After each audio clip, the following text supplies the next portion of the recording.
Ladies and gentlemen, good afternoon. First of all, let me thank you for joining us today in that press conference. And let me introduce myself and my colleagues. So I am Najem, CEO for Violet Organization and Deputy President for the Syrian Civil Society Organizations platform. And also we have our colleagues. I'll give them the floor to introduce themselves. Then we will back with our agenda. جمانة خبرة رئيس مجلس إدارة مؤسسة دعم المرأة، وهنا أمثل رابطة الشبكات السورية. خالد العيسى، مدير عام جمعية أعضاء الإغاثة الإنسانية ورئيس منبر منظمات المجتمع المدني، وهنا عن رابطة الشبكات السورية.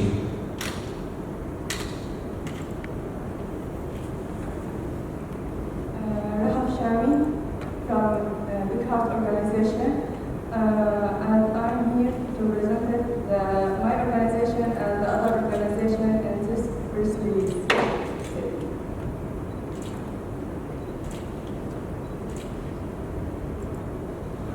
منير مصطفى، نائب مدير الدفاع المدني السوري، هنا لممثل الدفاع المدني السوري.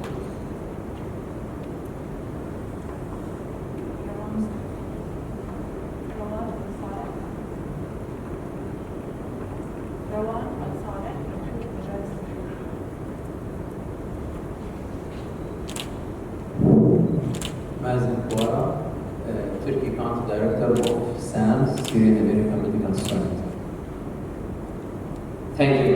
We are a group of 124 Syrian NGOs working in the humanitarian response in Syria, and also 4 networks including more than 160 NGOs. We are here today to convey our stance on the prolonged suffering of the Syrian people in Syria, which now in more 1 decade. We are here to say that humanitarian aid should not be weaponized and should not be politicized. In July 2013, the UN Security Council authorized 4 crossing points to deliver aid to Syria after the blocking from Assad regime of aid of the Syrian people in the areas out of his control. Today, that lifeline of 4 million people in northwest Syria is under a threat of veto and the non-renewal in the 10th of July. In this press conference, we will read the press statement which we agreed on as signatories, as 124 NGOs, and that will be in English and in Arabic. Then we will open the floor for interventions and questions. So I will leave the floor to Ms. Rahaf to read the press statement in English. Press release statement on cross-border humanitarian aid mandate.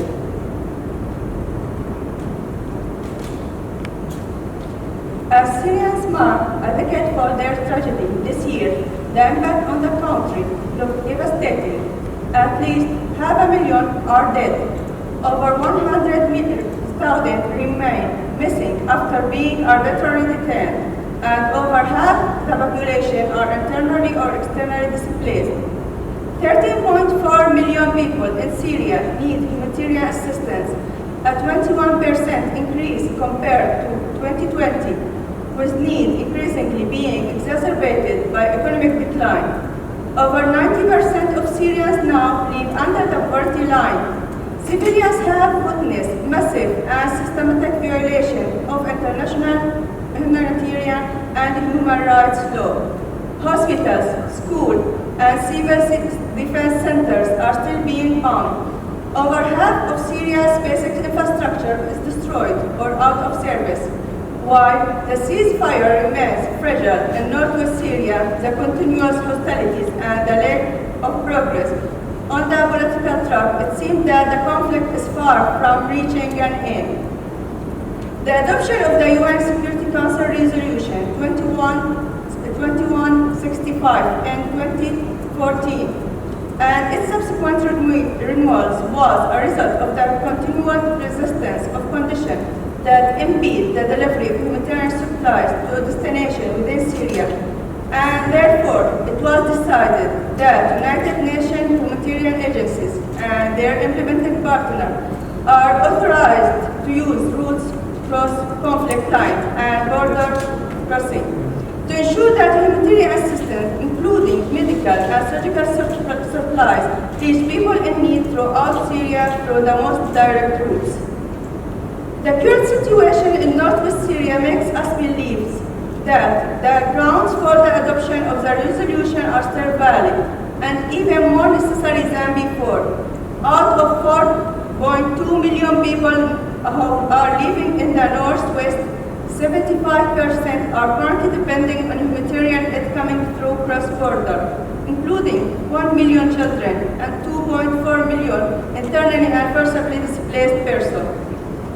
47,377 trucks of aid by 5 UN agencies have been delivered since April, and this is resolution, making it a better lifeline for those in need by maintaining direct, sustained, and timely manner humanitarian response.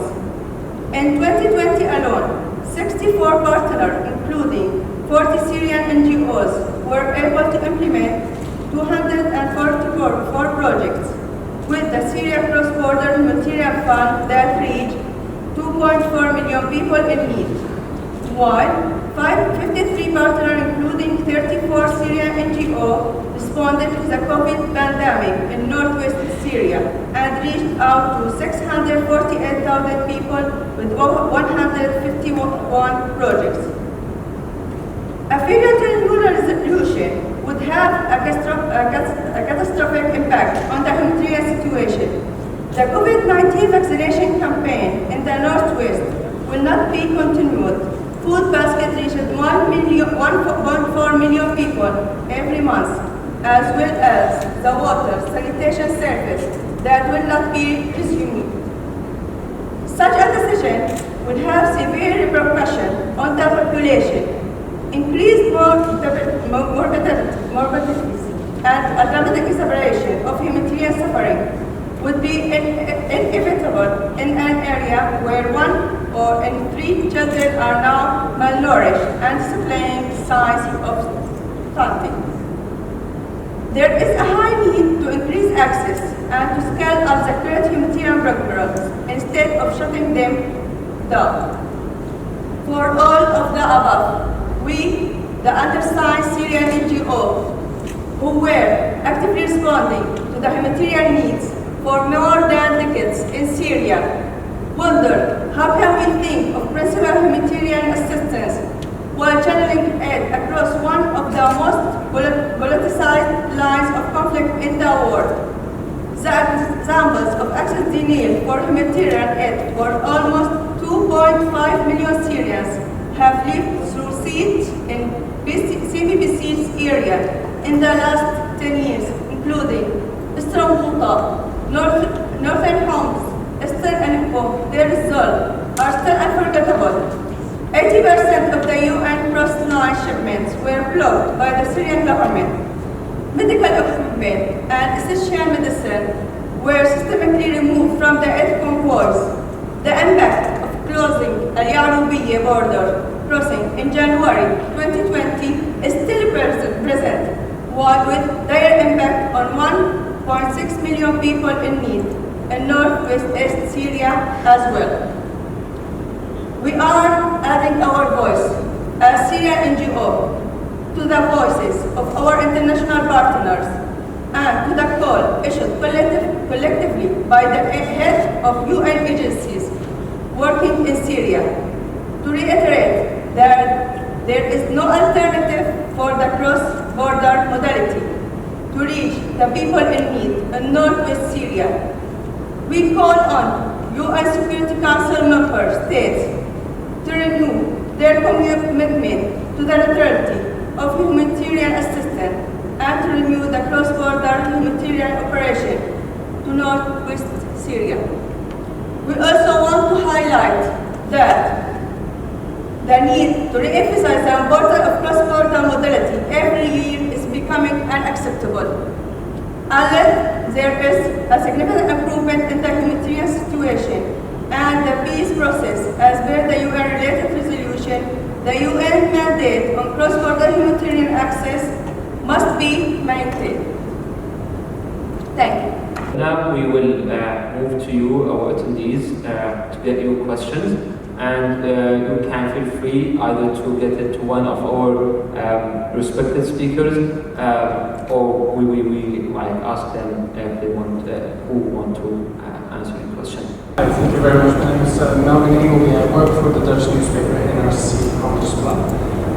And I went to Idlib a couple of times in covering the humanitarian situation there. I had two questions, and any you can feel free to answer them. The first question is, what concretely can be done to politically pressure the Russians ahead of the vote on the 10th to dissuade them from not voting in the way that people expect them to vote? And the second is, even if there is a veto and the last access point will be, the last cross-border entry point will be closed for UN aid, we know that in practice some NGOs, as well as Turkish NGOs, will continue their operations. On the ground, what would the continuation of Turkish aid but the interruption of UN aid mean for how operations are carried out in the Northwest and what the humanitarian landscape will look like in the Northwest? The international community should put all kind of political pressure on the Russian Federation government to have its cooperation to pass this resolution in the Security Council. Really, we don't know, or we don't support any specific tactic related to the how to convince Russian government to support the resolution or the renewal of this resolution. But for sure, the international community has its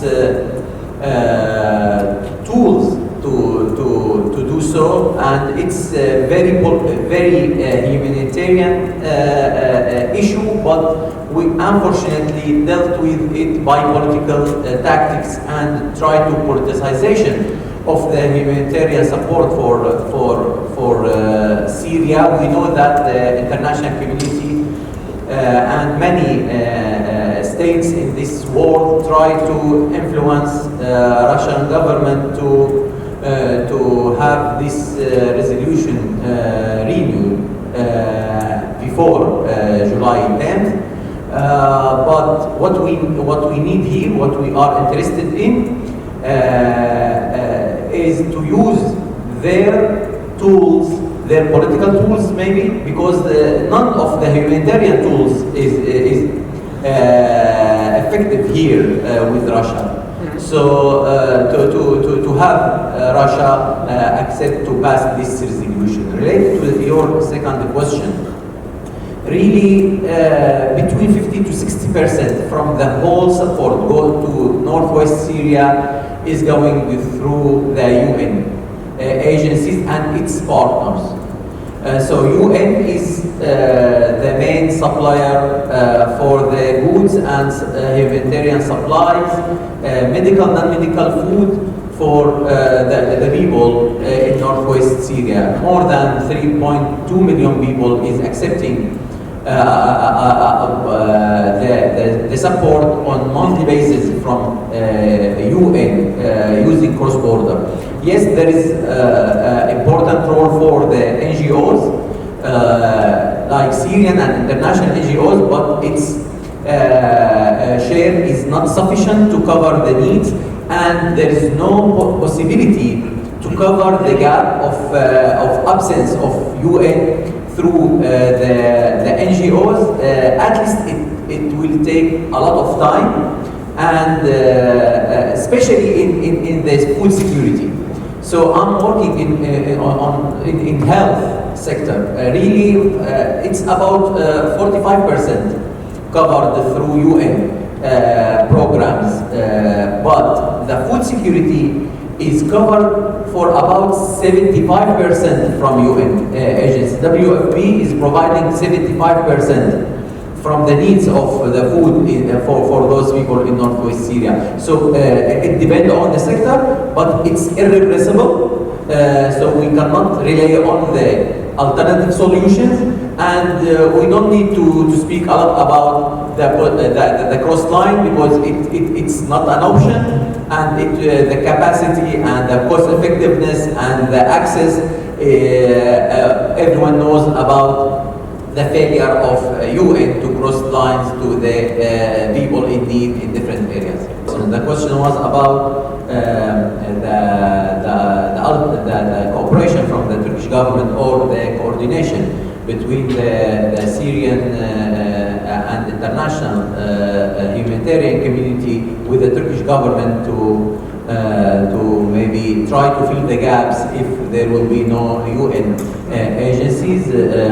Mr. Khalid mentioned in brief that the Turkish government is providing all guarantees to help the humanitarian aid to go through the borders without cross-border resolution. But as you all know that UN agencies will not be able to go through the borders without that resolution, but we as NGOs, and we have that coordination, strong coordination with the Turkish government to give all kind of support and all kind of cooperation to have our work continue and to provide all kind of humanitarian support through the border, and the government will do all the facilitation for that support.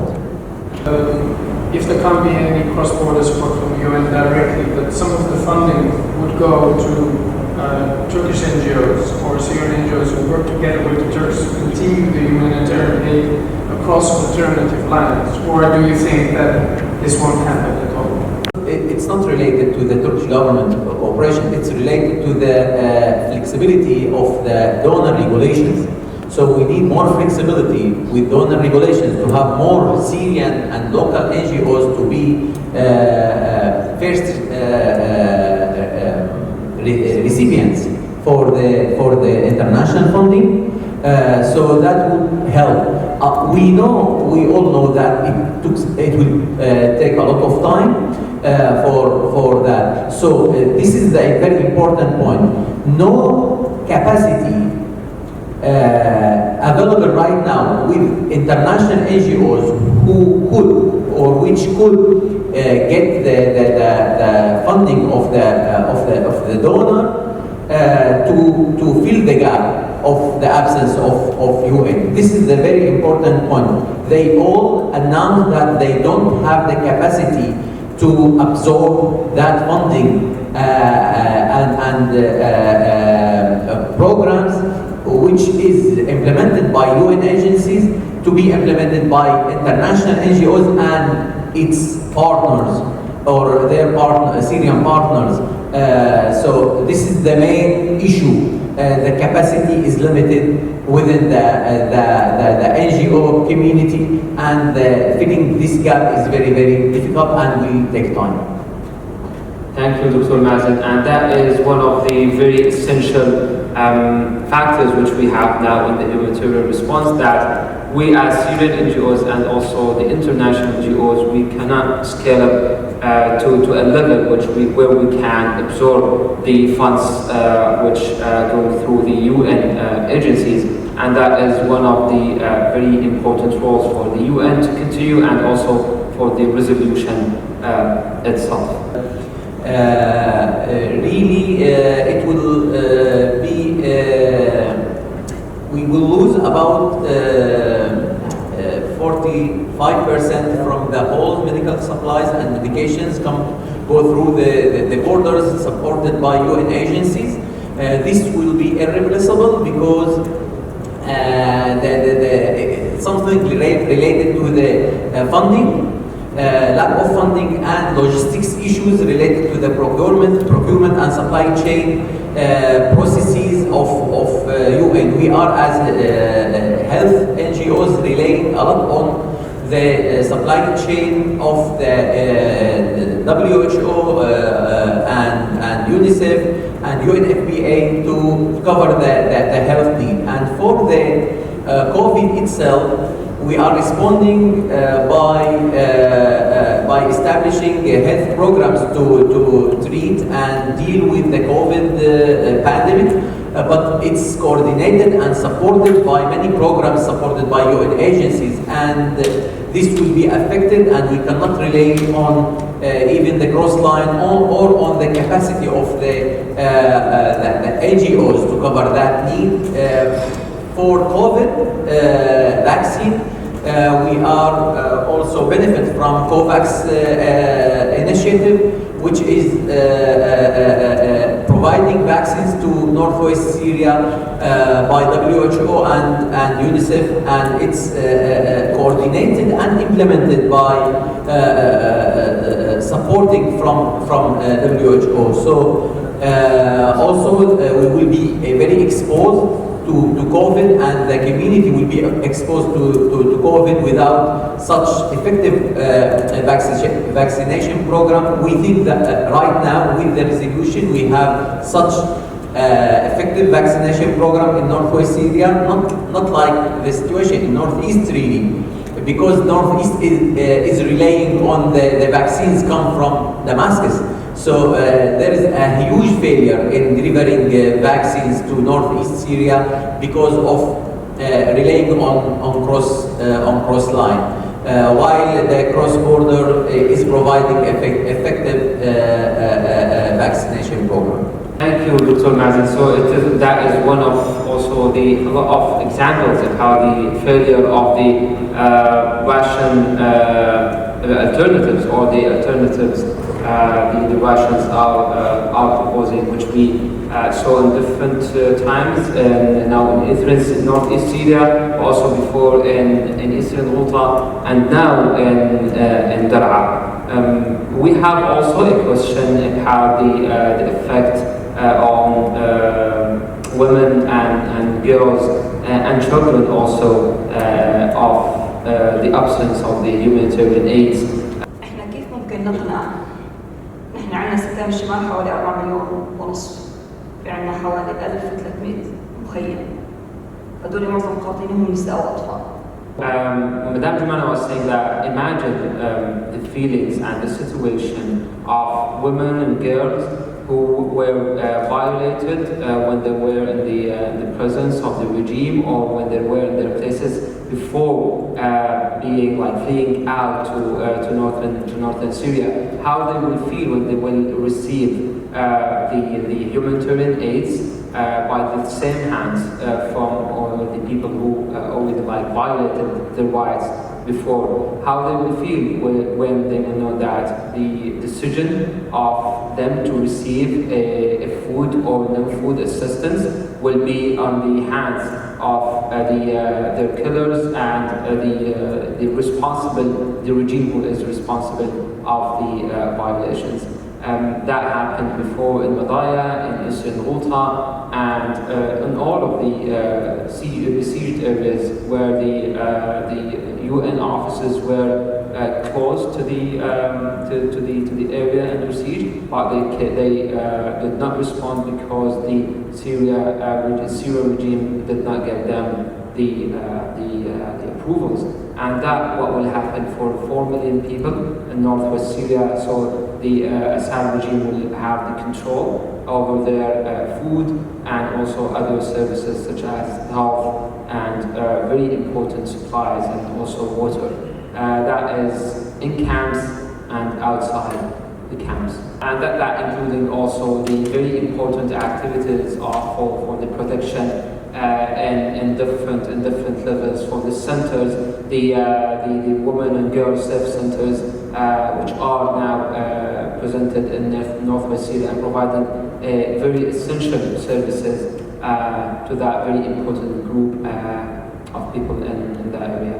vital role for the UN, especially in food. He mentioned that the World Food Program, the WFP, is covering more than 70% of the food needs in northwest Syria, and that is irreplaceable. And also he mentioned some stories from the field that how an old woman sitting in a tent can imagine that not only we as the NGOs, but also the UN and all of the countries, they cannot take a decision to make her food secure and to provide her with the required humanitarian assistance. They cannot understand that we as NGOs, we don't have that power, but also they cannot imagine that the world leaders, they cannot have that power to ensure that those people in need, they will get their humanitarian needs without using those needs as weapons in this war. And also how that decision of those humanitarian aids is politicized to that end. The question was about if we as an NGOs we have any plans or discussions about the continuity of the humanitarian aids through the cross-line operations in case the cross-border have not been renewed. So the answer was that no, there is no such discussions or plans either in our level as Syrian NGOs or with the UN, and that was clear also in the UN statements and all of the NGOs that there is no replacement for the cross-border because the cross-line is a story of failure in Syria before in the besieged areas and also in the northwest Syria and all of the areas out of the government control. So there is no such discussions or negotiations, and we don't think that it could be possible in the future. We as Syrian NGOs also, we are committed to what the people need and how the people want to receive the aid, and we will not be far from that. So if the people do not accept a humanitarian aid to be delivered in a way, we will not do it. We will not be an extra violation of those people. Those people, 2.7 million of those people, they fled from the regime areas, and they are sitting now in camps and out of their hometowns only because their rights were violated. And we will not do harm, and we will stick to our humanitarian principles. At the closing of that press conference, we want to thank you all for your attendance here in the room and also online, and to thank you for all of your questions. Our message is clear.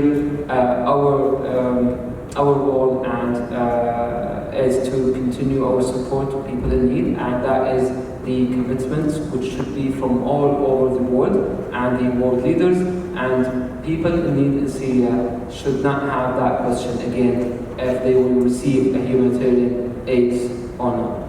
Thank you.